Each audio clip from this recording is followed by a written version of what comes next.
Okay. Oh, that's all right. You need this, I guess. The lady who originally proposed this paper is one of our tutors. She did her master's degree from the University of Technology on goat parasitism. And so she wrote a draft, and I said, well, we can expand that. So after nearly 50 years of experience with goats, I added a few things to her paper. And then she couldn't get here, so I'm here now to present our joint paper. So just a little bit of background about why goats. I mean, because pigs obviously are the domestic animal of preference right through Melanesia and Polynesia. But goats do have some importance. They were introduced back in the beginning of colonialism by the German administration and originally. Mainly dairy goats, and then they were adapted by getting smaller and losing their ability to produce milk, except for what they need for their babies. So there was some adaptation of the animal, but the adoption of these animals was quite slow because, I mean, they didn't want to replace pigs. And then the Australian administration, which took over what is now Papua New Guinea, the Australians didn't like goats, so they said no. And so there was no encouragement. And then when the Japanese came during the Second World War, and they killed most of the goats that were there, so there were a few left over, and I gathered some of those up, and we established several institutional herds, and eventually they spread up into the Highlands quite relatively recently. So I take some responsibility for this invasion of goat into Papua New Guinea. But there is scope.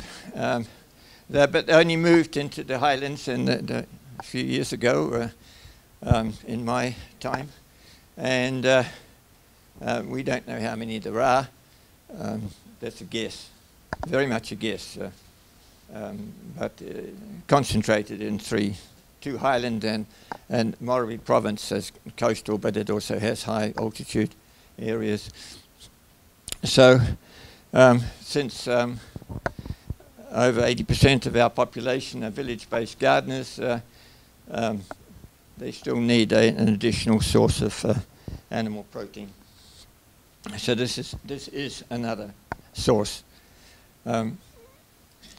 That's what they like. The animal. These are mine. My picture anyway.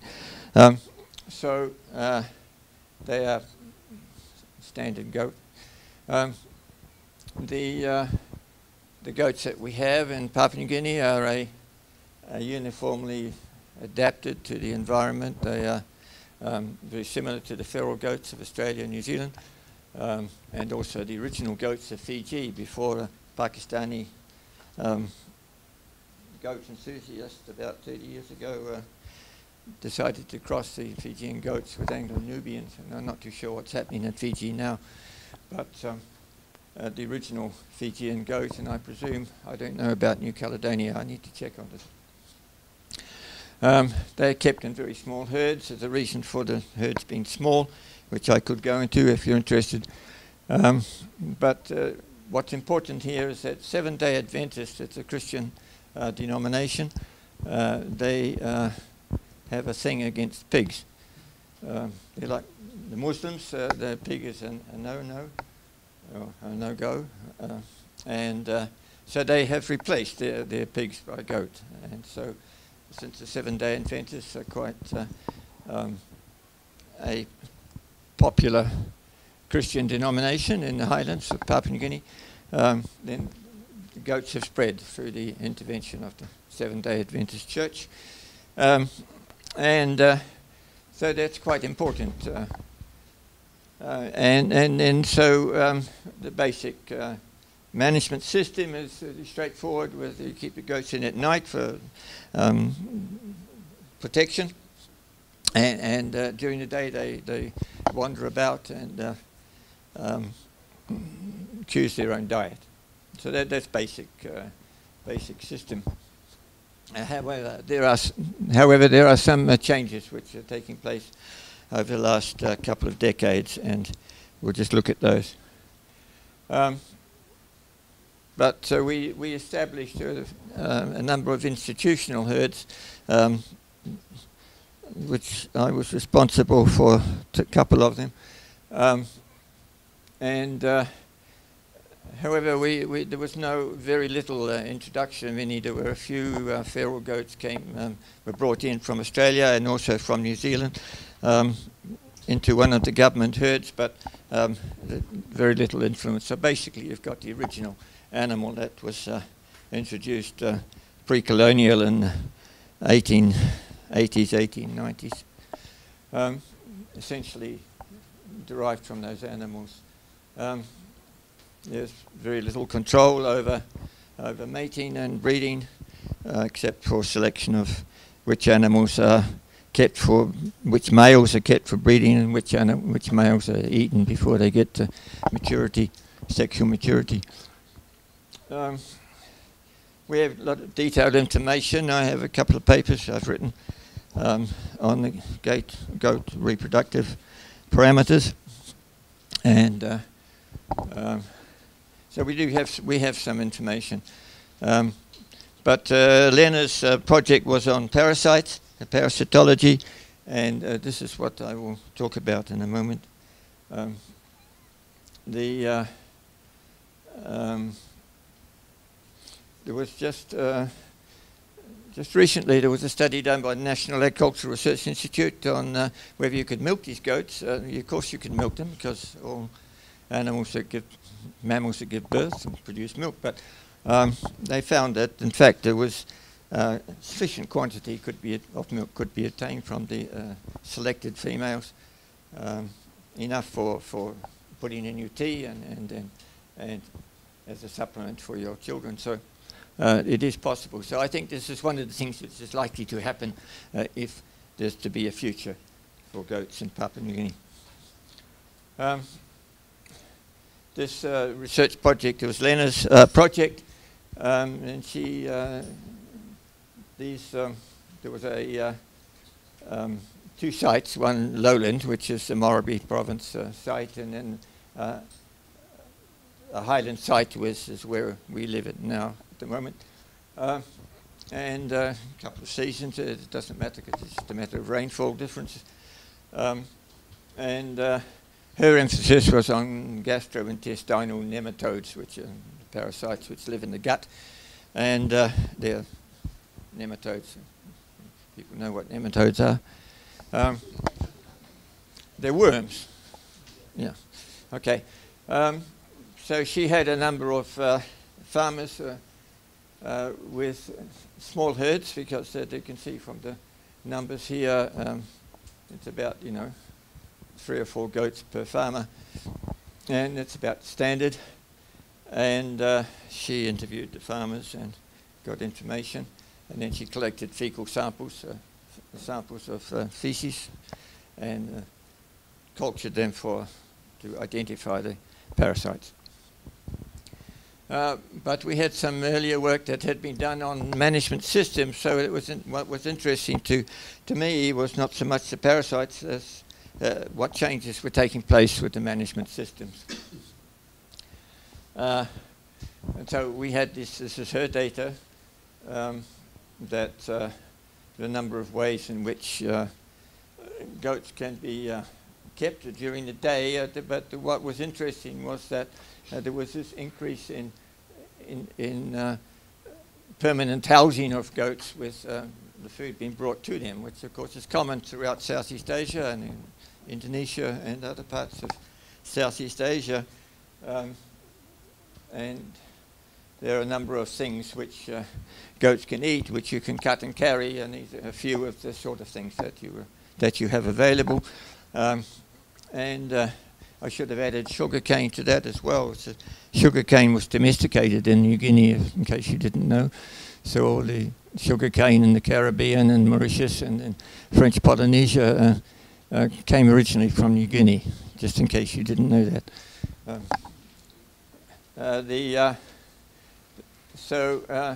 I introduced the idea of tethering at one stage, and there are a number of people who were tethering their goats during the day to stop them going where they're not supposed to go and eating people's gardens.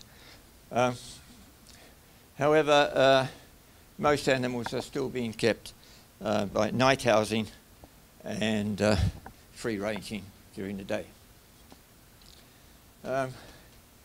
And so this is a system that's basic, housing at night or during heavy rain, or if they've adopted this cut and carry system, then of course the animals are indoors at all times. The houses are basically bush, local materials, dirt floor, and mostly the whole flock is kept in one room. Previously to going to Papua New Guinea, I was in Zambia, and I was working with farmers whose dominant animal was a goat in the Zambezi Valley, and they had a similar system. One of the reasons why the herd sizes were small was that the animals kept in a hut at night from each individual owner, but in the day they went out, and the whole village, all the goats from all the owners in the whole village went together about and about. And at night they came back in, and then they separated themselves and went into their own little house. But if you had too many, you lost track of the number of ones that you had. So there seemed to be a limit of about 30 that nobody had more than about 30, because you can't identify them if you get too many. And then they go somewhere else, and created some dispute. So anyway, so we had this information about management systems, and this, of course, this is Seventh-day Adventist again. They didn't let the goats out on Saturdays, because it was against their religious belief to do things on the Sabbath. So anyway, goats had to abide by their religious dictates. To come to the parasitism, the only major disease problem which has been identified is internal parasitism, and it causes diarrhea, of course, and there are some traditional medicinal treatments which can be used for diarrhea, and it's something we perhaps should do some more work on, investigate. The new one that came in is a thing called neem, and it came from East Africa, or neem, I think, is probably an Indian origin, South Asian, but yeah, okay, thank you. Interestingly, these particular parasites, Haemonchus contortus, is everywhere, and you'll find that the dominant gastrointestinal nematode, but similar. Although she had 16 different genera of parasite identified, and I had done a review of literature earlier, and she added 7 more to my original list. So it's quite a varied population, but the main ones are those that are listed there. And so, according in the lowlands, the animals graze on coconut plantations and also cocoa plantations. They're not very good in coffee because they eat coffee leaves, but and the tree crops, they're okay. But basically, this is what you still got the traditional system, which is fairly straightforward. main changes that are occurring in the Highlands. The increase in cut and carry and reduced tethering because the population pressures I mentioned earlier in one of my earlier discussions today means that garden land is becoming more intensively used and overused, and you can't afford to have any damage in both in Central Africa and in Papua New Guinea. You have this interesting difference from New Zealand and Australia, where I mean there we are fencing the animals in Papua New Guinea, and in Zambia they fence the animals out. So it's a different way, totally different way of thinking. But goats don't respect the fences quite as well as pigs do. So it's a bit of a problem, and that's why we introduced the tethering business. But now there's an increase in actually confining the goats, in cutting the food and taking it to them. However, we do have anthropogenic grasslands which can be used, but people look at that and say, why aren't the animals all over these things? But the grass is so poor, the soil fertility is very poor. The Stemma australis, the grass that's there is about as useless as you can get for feeding anything. So although you've got these vast hills covered in grassland, it's not useful for grazing animals. So that's about it.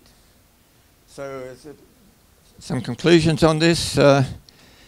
There are a range of low-cost management systems that work across the country, lowland and highland.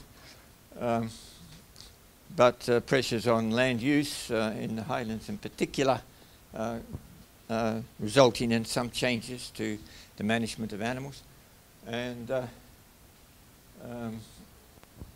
parasitism remains the only significant health problem, and we need to farmers to interviewed in these studies keep saying that, you know, we need advice, we need assistance, we need veterinarians. We don't have any. The whole country has, maybe you can count the number of veterinarians in Papua New Guinea on one hand.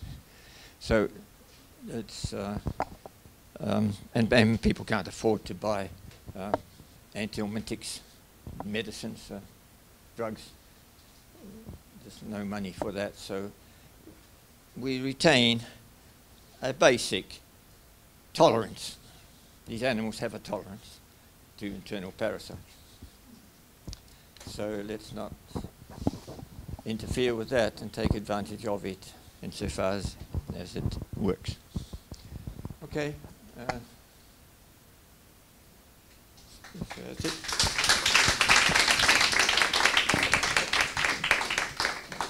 Okay, thank you. Yeah. Goats will never replace pigs altogether.